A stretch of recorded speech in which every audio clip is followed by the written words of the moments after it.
আজকে দাদি নাতনি মিলে তরকারি কাটাকাটি করে রান্না বান্না করলাম। রান্না করতে দেখলাম বেশ অনেকটাই দেরি হয়ে গেছে। তো দাদু কি করছে, এখানে সব তরকারি কাইটা দিতেছিল। মূলা, আলু এগুলা, মরিচ, পেঁয়াজ, শাক ভাজি করলাম সেটার জন্য কেটে দিয়েছে। তো দাদি হচ্ছে মূলা কাটতেছিল, আর মূলা দিয়ে পুঁটি মাছ রান্না করব, সেজন্য হচ্ছে মূলাটা চিকন চিকন করে কেটে নিচ্ছে। আর যেহেতু এটার সাথে ভুড়ি রান্না করব গরুর, আমার দাদি আবার আমিষ জাতীয় কোনো খাবারই সে খায় না, ডিম বাদে, মাছ বাদে, মানে মাংস জাতীয় বলা যায়। মুরগি, গরু, খাসি কোনো কিছুই সে খায় না। আর মাছ, ডিম এগুলা খায়। তো সেজন্য হচ্ছে দাদির জন্য মূলা দিয়ে পুঁটি মাছ রান্না করা হচ্ছে, আর আমরা ভুড়ি রান্না করব। ভুড়িটা সামান্য পরিমাণে, এই মূলা, পুঁটি মাছ আমরাও খাবো অবশ্য। তো এখানে মূলাগুলা চিকন করে কেটেছে। পুঁটি মাছ যেহেতু ছোট, সেজন্য ছোট ছোট করেই কাটা হয়েছে। তো এটাকে ভালো করে কষিয়ে নিব। কষিয়ে নিয়ে যখন ঝোলের পানি ফুটে উঠবে তখন এই মাছগুলো দিয়ে দিব। পুঁটি মাছগুলোও ভেজে নিয়েছি। আমাদের বাড়িতে সব মাছই ভেজে রান্না করা হয়, আর পুঁটি মাছ ভেজে না রান্না করলে কেমন যেন লাগে আমার কাছে মনে হয়। তো এখানে পুঁটি মাছ দিয়ে ঝোল দিয়ে দিব, লাস্টে ধনিয়াপাতা দিয়ে নামাই নিব। আর এইখানে হচ্ছে গরুর ভুঁড়িটা কেটে নিচ্ছি। ঢাকাতে মানে শহর এলাকায় যেরকম গরুর ভুঁড়ি একদিন পরিষ্কার করে জাল করে ওই দিনই হচ্ছে রান্না করে ফেলে অনেকগুলো পানি দিয়ে, বা অনেক লং প্রসেসে রান্না করে। বাট গ্রাম অঞ্চলে কিন্তু এভাবে রান্না একদমই পছন্দ করে না তারা। তারা বলে কি, একদিনে আমরা ভুঁড়ি পরিষ্কার করব, ওই দিনই আবার রান্না করব, এটা কেমনে সম্ভব? তারা ভুঁড়ি পরিষ্কার করার পরে ৩-৪ দিন তো জালই করবে, তারপরে হচ্ছে রান্না করবে। আর সাথে একটা কলা ভর্তার রেসিপি শিখলাম আমার এক বোনের কাছ থেকে। সেই কলা ভর্তাটা ট্রাই করলাম। কলাগুলো মানে চোচা সহ পাতলা পাতলা করে কেটে তেলে ভেজে মরিচ, পেঁয়াজ, রসুন ভেজে বেটে নিলেই ভর্তা হয়ে যাবে। ভর্তাটাও করেছি, খাওয়ার সময় রিভিউ দিব।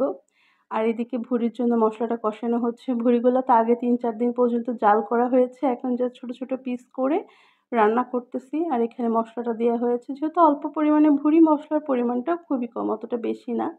আর ভুঁড়ি এমনিতে তো পরিষ্কার করার পরে, জাল করার পরে একদমই কমে যায়। তো যতটুকু হয়েছে একবেলা হয়ে যাবে আমাদের, সেজন্যই আসলে অল্প পরিসরে রান্নাবান্না করলাম। পুঁটি মাছ করলাম, শাক ভাজি করেছিলাম, আর এখানে অল্প একটু ভুঁড়ি রান্না করলাম। তো এইগুলা দিয়েই হচ্ছে আজকে দুপুরের খাবার-দাবার হবে, বা রাতেরটাও হয়ে যাবে। তো এখানে হচ্ছে মশলাটা দিয়ে ভালো করে ভুঁড়িটা কষিয়ে নিব। ভুঁড়ি কিন্তু যত বেশি মশলা দেওয়া হয় বা কষানো হয় মানে তার মধ্যেই কিন্তু মজাটা বেশি হয়। আর ভুঁড়ি রান্নাতে কিন্তু অতিরিক্ত ঝোল হলে ভালো লাগে না। এটা একদম শুকনো শুকনো বা ভাজা হলে বেশি ভালো হয়। যেহেতু আমরা বেশ অনেক কয়েকজন মানুষই, তাই একদমই ঝোলও না আবার একদম ভাজাও না। হালকা ভিজা ভিজা টাইপের করে হচ্ছে ভুঁড়িটা রান্না করা হবে। আর যাতে সবার একদম পারফেক্টলি হয়, এই তো ভুঁড়িটা এই যে এতটুকু ঝোল রেখেছিলাম। আর এই তো লাস্টের দিকে জিরে গুঁড়া দিয়ে হচ্ছে নামিয়ে নিলাম। এরপরে হচ্ছে খাবার-দাবার পালা। প্রথমে হচ্ছে কলা ভর্তা দিয়ে ভাত খেয়ে নিব। ওই যে কলাটা চাক চাক করে কেটে মানে মরিচ, পেঁয়াজ ভেজে এটা বেটে নিয়েছি কলাটা।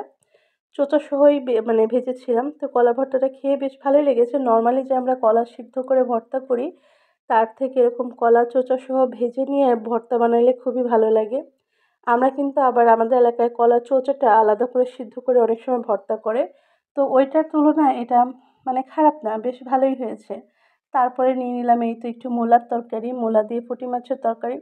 আরেকটা বিষয় কি, বেশি তরকারি রান্না করলে বেশি পরিমাণে ভাত খাওয়া হয়ে যায়। ২-১ টা মানে ১ টা বা ২ টা তরকারি হলে দেখা যায় পরিমিত খাবার খাওয়া হয়। এই যে সবগুলা টেস্ট করতে করতে অল্প একটু করে অনেকগুলা খাবার হয়ে যায়। আর তাও যদি হয় আমার মতো ভোজন রসিক মানুষ, খেতে পছন্দ করে যারা, তারা তো আরো বেশি খেয়ে ফেলে।